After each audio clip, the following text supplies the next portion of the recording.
This is the second part of a two-part conversation about one of Gordon Lightfoot's songs. You can find part one of this episode at www.lightfootpodcast.com, along with the rest of our episodes. I hope you enjoy the conclusion of the conversation between me and my guest. Thank you in advance for listening. The first guest of the evening is truly a poet. He's an artist. He is a friend and an inspiration to anyone who has ever played the guitar or tried to write poetry. Would you please welcome Gordon Lightfoot?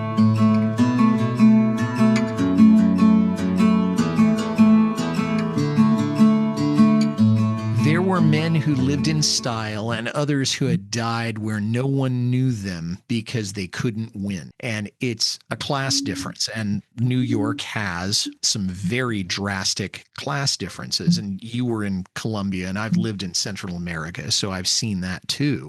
But you have Park Avenue versus the slums in New York, because they couldn't win at the game of life, or they couldn't win in business, or they couldn't win generally, survival of the fittest. They didn't have the money to survive, or they came with money and they left with nothing, or they were musicians who thought they were going to be stars and never came home because they didn't even have enough to get back home again. So that is another really meaningful line. Yeah, that line just really gets me. And I think that line stood out the first time I heard the song, because again, it's just the same old story, the haves and the have-nots, and the fact that people would just die unnoticed and nobody would care because they hadn't reached status in the culture that they lived in. I don't know, I just think it's really sad, and it just kind of illustrates the whole human condition. Maybe what we're going through now, I think politically, we're seeing a lot of that now. And it's why maybe I come back to this song at this time, because he gets it. People could just listen to the song. Maybe it could arouse some compassion for others. I don't know. I think it would have to be a little bit more general to cities in America or Canada rather than just New York, because then people, I think, would just kind of, well, that's in New York, I don't have to deal with that. But I understand what you mean. And the separation between the so-called economic classes has been going on. Now it's just wider than it's ever been. And that is a sad commentary. There were parks where old men slept and dingy rooms where babies crept unwanted. And I had to think that this was talking about homelessness in the first part, and then next they're talking about orphanages or adoption agencies or places where infants have been left by parents who couldn't handle being parents. Because if somebody wanted these kids, they would be with a family of some kind. And the fact that they're in someplace like this means that nobody wants them that knows about them, and those that might want them haven't found out about it. It's more tragic in some ways than the line that came right before it, don't you think? Yeah, we can all picture, I think, parks where old men sleep. We see that here in Traverse City. And dingy rooms where babies crept unwanted takes me back to Circle of Steel, where maybe, like you said, it could be an adoption placement or a home for unwanted children, or it could be in somebody's apartment where the parents are drug addicted and these kids just kind of raise themselves while mom and dad are out on the streets and they're home alone. Parents aren't really caring for them. That's the image that brings to my mind when I see that line. I'm thinking about a neglected kid just kind of roaming around the room where nobody's really paying attention to him. And he's, in that sense, he's not actively loved, or she is not actively loved, till I began to ask myself if there were hope or if it mattered what they did. And that, to me, is the biggest cliff that this song falls off of on an emotional level. Because a few minutes ago, he was saying, I was optimistic and a cabbie told me where to go. And now he's overcome by the same indifference that he's seeing all over New York. He's become inundated by it, which is fatalistic. But this is not the same person who came to New York in the first verse. Yeah. And again, the way he uses lyrics, instead of saying, I saw the despair of the human condition, he says it the way he says it, till I began to ask myself if there were hope or if it mattered what they did or if they lived. I mean, that's the despair of the human condition. And he says it so beautifully. Well, it's an ugly sort of beauty, but yes, he says it eloquently. Poetically. Poetically, there we go.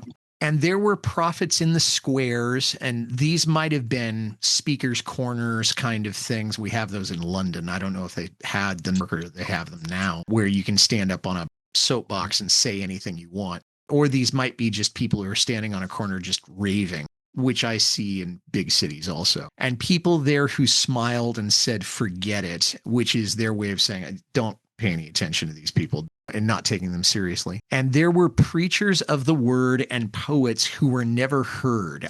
And it's an interesting juxtaposition here because it might refer to folk singers like him in Greenwich Village who were trying to make it. And of course, there were thousands of them that went through New York City, or literal poets who were never published, but were just as good as Kerouac or Ginsberg or any of the other poets that were there. And you're going to find all of that, particularly in Greenwich Village in the 60s.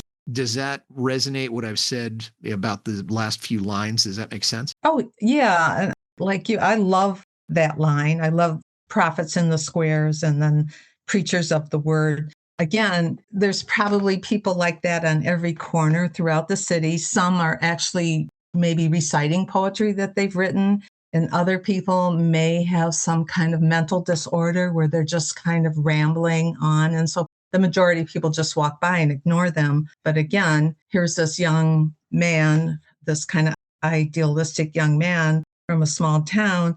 He's taking all that in. He stops to listen to what they're saying, giving them, in a way, he's validating their existence by taking the time to stop and listen, which I find really interesting. Yeah, and the attitude seems to be, we're not even going to validate you by giving you a second's worth of attention or eye contact. There were those who would not try to learn the measure of the lie. You talked about a commentary on the human condition, but the lie being that I've made the big time, or the lie that I am not my brother's keeper, or I can do what I want, I'm not responsible for anybody else. What's the lie? Well, that makes me think of what you mentioned, your Wall Street crowd. Again, people who live in that world, and I can't speak for that world because I know nothing about it, but I think to learn the measure of the lie they're living. So you aspire to maybe reaching a certain status, you aspire to material goods, you aspire to wealth, but is that really going to bring you satisfaction? So are you lying to yourself by thinking that that world's going to give you self-satisfaction or bring you up to self-enlightenment? I mean, what kind of spiritual satisfaction are you going to get? And what do we all strive for? Are we all striving for the same thing? Are we all striving for happiness? Are we all striving to find peace in our life? And so do you think we're going to find it in the Wall Street crowd? That was kind of made me think of that. Yeah, and if not the Wall Street crowd specifically, then materialism more generally. Yeah, right. The desire to make a buck, even at somebody else's expense. Is that going to make you happy? Well, it will make you momentarily happy, but it will not bring satisfaction in any spiritual sense. And he doesn't elaborate into that, because then he goes on to me, the most intriguing line of the whole song. I heard a young musician play in a place where they paid you not to listen. And I thought, what is this? I mean, this can't be where they give a guy a gig and then somebody stands at the door and says, here's $10, don't go in here. Are they talking about just the competition musicians have, listen to me, no, listen to me, no, listen to me? What on earth is he talking about here? Well, I don't really know, because I guess if I would take this line by line, take it word by word, literally, I probably couldn't tell you, but hearing it all strung together, I picture a musician up on stage playing in a bar and where nobody's listening, which is kind of classic. And again, my husband's a musician and he hates playing in bars because he likes to play for people to listen. Sure. And when you're trying to get people to listen to your music and nobody's listening, but where they paid you not to listen. So again, I guess if we were going to try and translate that literally, who's getting paid not to listen? The audience, but their audience isn't getting paid. It's the musician that's getting paid. So that's a little confusing to me. Yeah. And maybe they're talking about they pay the young musician, and in return, he's not supposed to listen to something bigger or to listen to somebody who might give him some ideas. That's an enigmatic line that I don't think we're ever going to get the answer to. But it is probably my favorite line on the whole song. Yeah, I love that line. And then after that line, next one you have, I heard a woman scream. I found another verse that wasn't on the recording. Oh, okay. And that was, there were wise men, there were fools living by the rules they wrote together. No, that was not on the recording. No, Google the Fillmore. He played that song live. I think it was only played twice live in concert. So he played that at the Fillmore, and you can go online and Google that. We can talk about the music part later, but that line was in there, and I had never heard that line before. All right. Yeah. I didn't have a chance to think about that one. Yeah, I haven't really given it too much thought. Maybe that's another reason for you to come on to the show. We can do, mysterious Lightfoot lyrics for 200. Yeah, I think there's lines and songs that he left out on the recording, and sometimes he sang them in concert, but you wouldn't hear it on the recording.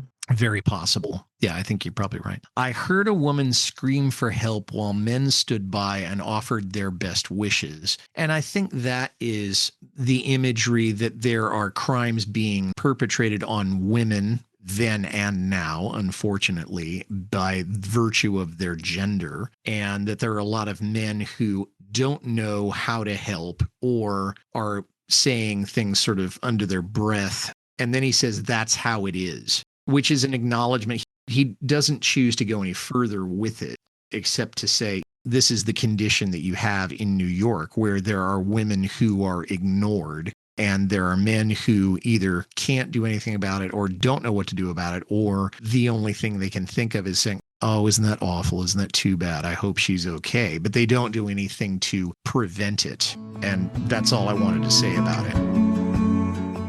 You're listening to Carefree Highway Revisited. We'll be right back after a word from a podcast partner or two.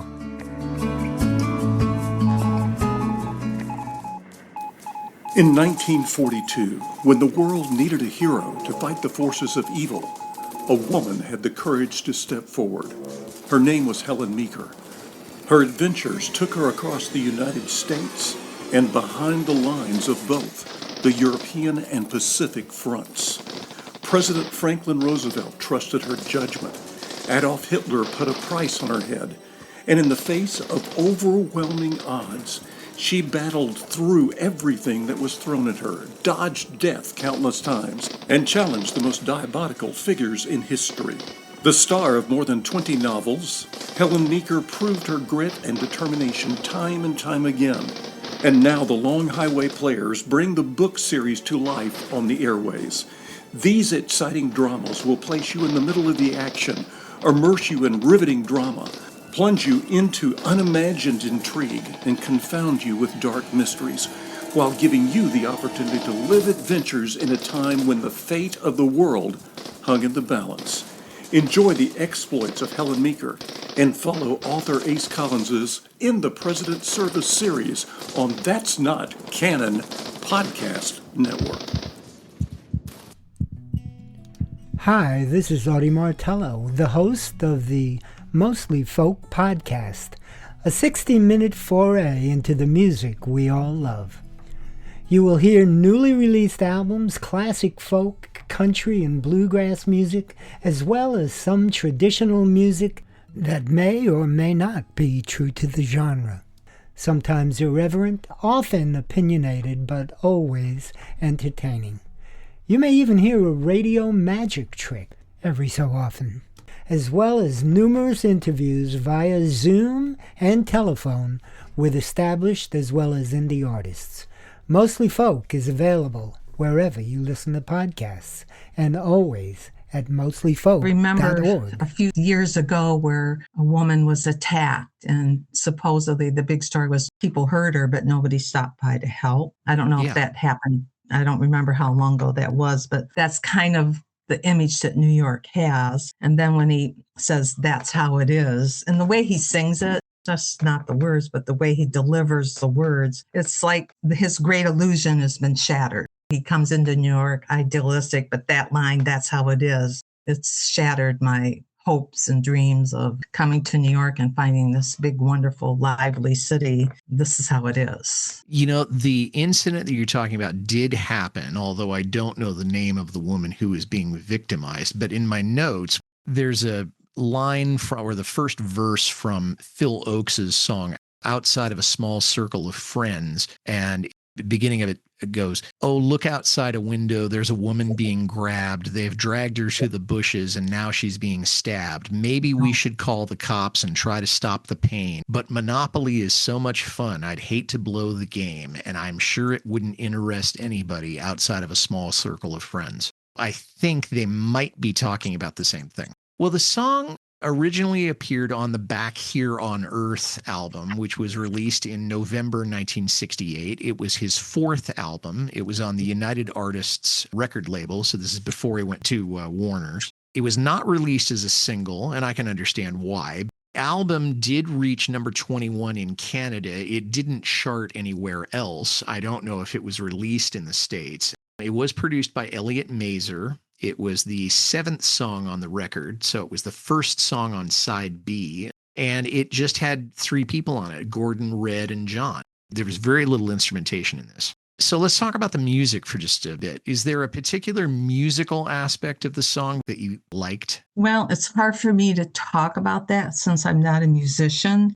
but what I instantly, hearing just the beginning of the song right away, the intensity of his guitar playing just brought me right in. And the words are given more power to me from listening to the music and the chord changes, the structure that he's using. I don't know how to say it, but they give more illustration to the words. They really define the words. And I think his passion really comes through. The music is passion to the words. It's a good match, isn't it? Yeah. And somebody posted online, their comment was, his strumming on the Gibson B4512 is unmatched.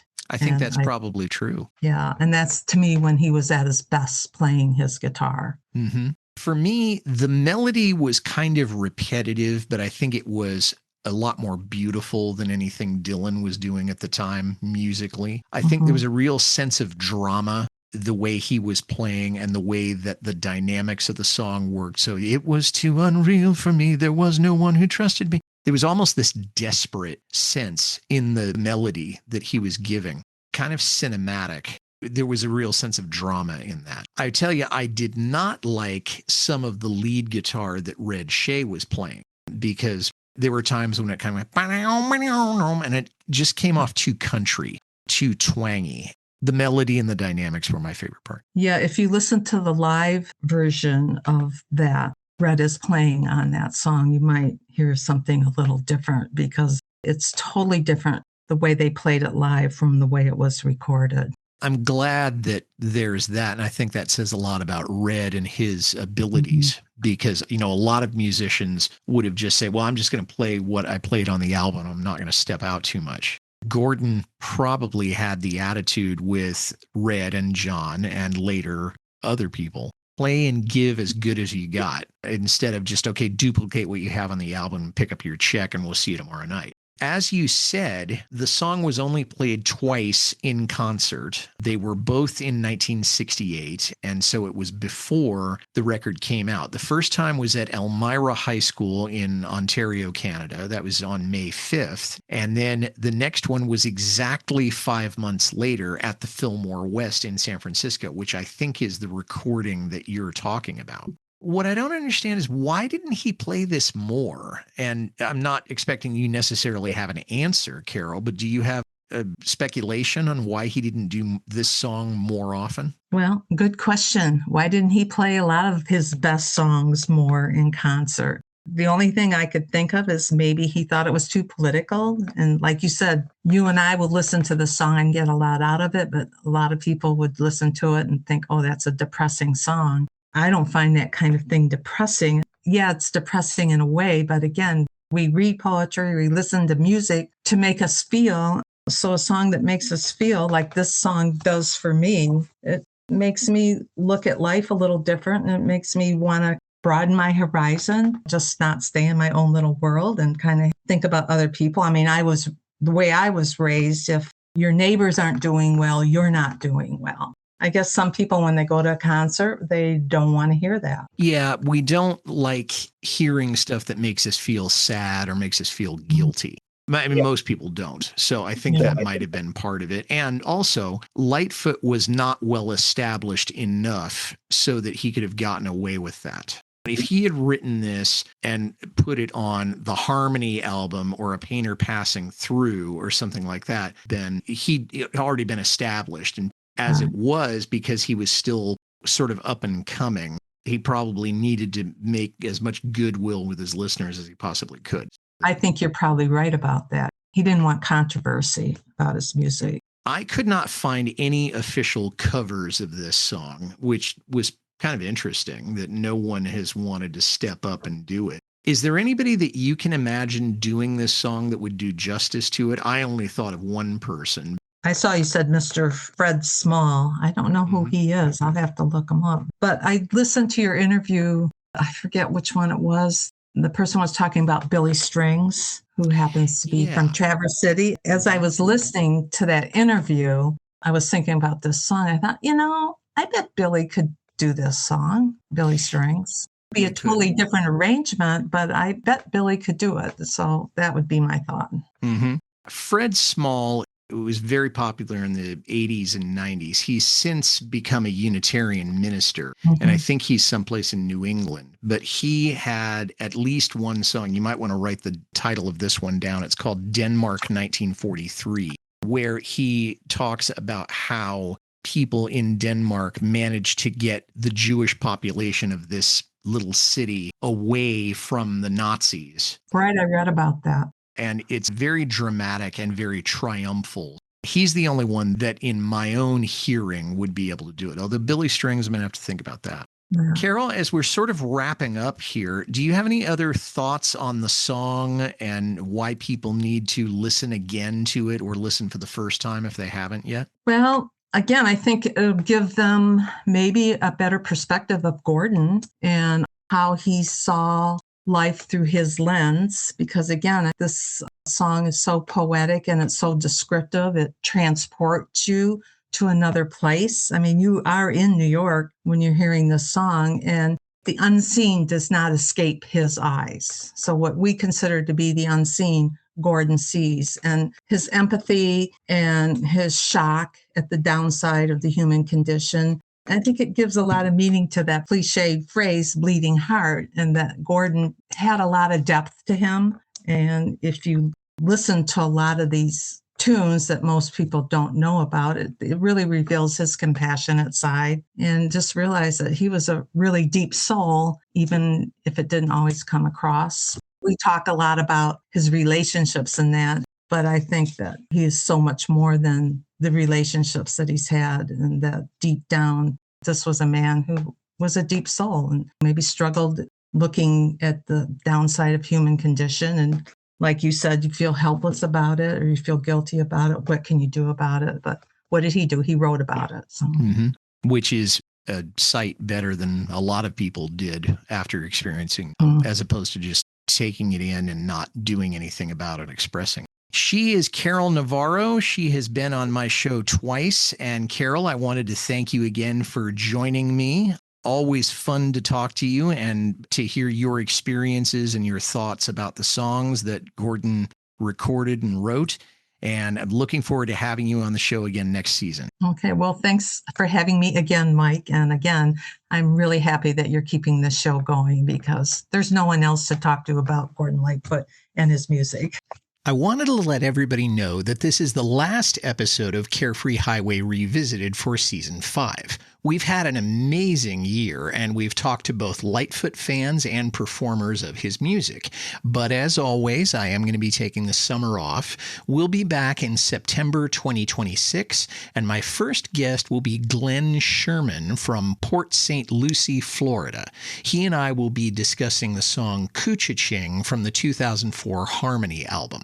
As always, you can find the episode you've just listened to and all our other episodes absolutely free at lightfootpodcast.com. For Carole Navarro, this is Mike Messner reminding you, run for the roses, but don't forget to stop and smell them. Have a good summer.